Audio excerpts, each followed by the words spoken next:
എൻ്റെ കുട്ടിക്കാലത്തെ മനോഹരമായ ഓർമ്മകളിലൊന്നാണ് ഈ ഇലയട. ഞങ്ങളുടെ വീട്ടിലൊന്നും ചക്കയില്ല. അപ്പോൾ എവിടുന്നെങ്കിലുമൊക്കെ ചക്ക ഇങ്ങനെ കിട്ടുമ്പോഴത്തേക്കും നമ്മളിങ്ങനെ കാത്തിരിക്കും. ഇത് മുറിക്കുന്നതും അതിൻ്റെ കുരുവെടുക്കുന്നതും ചുളയെടുക്കുന്നതും ഒക്കെ ഒരു ഉത്സവം പോലെയാണ്. ഇതിപ്പോൾ നമ്മുടെ കൂഴച്ചക്കയാണ്. കൂഴച്ചക്ക കിട്ടിക്കഴിഞ്ഞാൽ പിന്നെ ഇലയട, ചക്കയട, അങ്ങനെ പല പല വിഭവങ്ങളാണ്. ഒരു തുള്ളി ചക്ക പോലും വെറുതെ വേസ്റ്റ് ആക്കത്തില്ല. നല്ല പഴുത്ത ചക്ക ആയതുകൊണ്ട് എണ്ണയൊന്നും കടവിൽ തന്നെ വന്നില്ല. ഒരുപാട് ഒന്നുമില്ല. ഈ ചക്ക കുറച്ച് ദൂരം സഞ്ചരിച്ച് കൊണ്ടുവന്ന ചക്കയാണ്. ഇതിൻ്റെ മാമൻ്റെ വീട്ടിലെ ചക്കയാണ്. ചക്ക കൊണ്ടുവന്ന് വെച്ചപ്പോൾ തന്നെ നല്ല മണമായിരുന്നു. പിന്നെ ഞങ്ങൾ ചക്ക കൊണ്ട് ഇലയട ഉണ്ടാക്കാൻ തീരുമാനിച്ചു. ശർക്കര ചീകി തേങ്ങ ചിരകിയെടുത്തു. ശർക്കര പാനിയാക്കി എടുക്കുന്നവർക്ക് അങ്ങനെ എടുക്കാം. ഇപ്പം ഞാൻ ശർക്കര വെറുതെ ചീകി എടുത്തത്. പാനിയാക്കി എടുത്താൽ കുറച്ചുകൂടെ നല്ലതാണ്. ചീകി എടുത്താലും നല്ലതാണ്. ചക്ക ആയതുകൊണ്ട് എങ്ങനെ എടുത്താലും നല്ലതാണ്. പിന്നെ നമുക്ക് ആ തേങ്ങാപ്പീരയും ഈ ശർക്കരയും കൂടെ നന്നായിട്ടൊന്ന് മിക്സ് ചെയ്യാം. കുറച്ച് ഏലക്കയും കൂടെ ചേർക്കണം. ആ ഏലക്കാടൊക്കെ ഒരു മണം വരുന്നുണ്ടല്ലോ.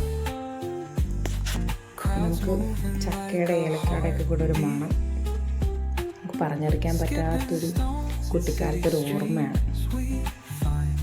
ഇപ്പോഴത്തെ ചില്ല് കുപ്പികളിലും കടകളിലും ഒക്കെ ഇതിങ്ങനെ ഇരിക്കുമ്പോൾ നമ്മുടെ വീട്ടിൽ പണ്ട് അമ്മയും അമ്മമ്മയൊക്കെ ഉണ്ടാക്കി തരുന്ന ഇതൊക്കെ ഓർമ്മ വരും. ഇതിലേക്ക് നമ്മൾ കുരു മാറ്റി വെച്ച ചക്ക നല്ല പഴുത്ത ചക്കയാണ് കേട്ടോ. നമ്മൾ ഇത്രയും നന്നായിട്ട് വരുന്നത്, നൂല് പോലെ വരുന്നത്. ഇത് അടത്തി അതിലേക്ക് ഇട്ടിട്ട് നമുക്ക് മിക്സിയിൽ നന്നായിട്ടൊന്ന് അരച്ചെടുക്കണം. വഴനയിലേക്ക് വെച്ച് ചെയ്യുന്ന ആളുകളുണ്ട്. അത് നല്ല ടേസ്റ്റാണ്. നമുക്ക് ഇവിടെയൊന്നും സുലഭമായിട്ട് ഇതൊന്നും കിട്ടത്തില്ല. നമുക്കുള്ള ഇല വെച്ചങ്ങ് ചെയ്യാം. വാഴയില ഉണ്ടെങ്കിൽ വാഴയില എടുക്കാം. ഞങ്ങൾക്ക് പൂവരശിൻ്റെ ഇല എടുക്കാം. നമുക്ക് മിക്സിയിൽ നന്നായിട്ടൊന്ന് പേസ്റ്റ് പോലെ ആക്കി പെട്ടെന്ന് തന്നെ ആകും. അത്രയും പഴുത്ത ചക്കയായതുകൊണ്ട് പെട്ടെന്ന് തന്നെ ആകും. നമുക്കൊരു പാത്രത്തിലേക്ക് ഇട്ട് കൊടുക്കാം. കൈ കൊണ്ടൊന്ന് നോക്കണം. ചെറിയ തരികളൊക്കെ ആണെങ്കിൽ നമുക്കൊന്ന് കൈ കൊണ്ടൊന്ന് ഉടച്ച് പൊടിച്ചെടുത്ത് നോക്കാം.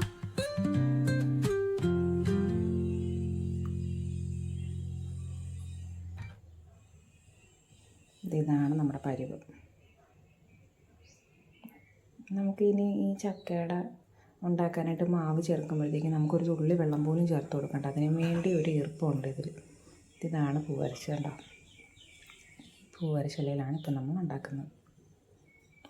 പൂവരശയിലൊക്കെ പറിച്ച് നന്നായിട്ട് വെള്ളത്തിലൊന്ന് നന്നായിട്ട് ഇലയുടെ പുറവും അകമൊക്കെ ഒന്ന് കഴുകിയെടുക്കണം.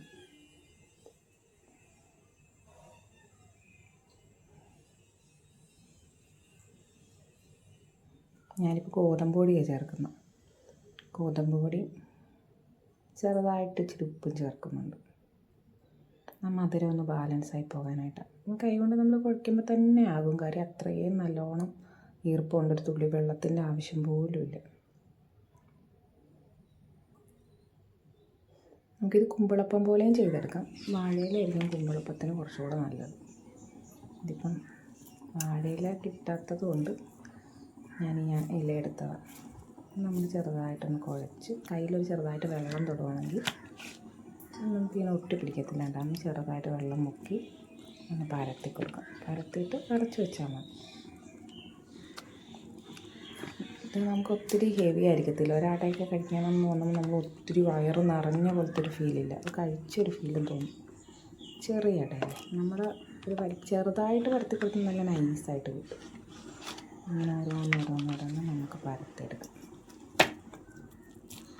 പെട്ടെന്ന് തന്നെ ആവും. വീട്ടിലൊക്കെ ഇത് നമ്മുടെ കുട്ടികളുടെ ജോലിയാണ് പരത്തുന്നതിന്. ഭയങ്കര ഒരു ഇൻട്രസ്റ്റാണ്. ഭയങ്കര ഇഷ്ടമാണ് ഇത് പരത്തുന്നതൊക്കെ.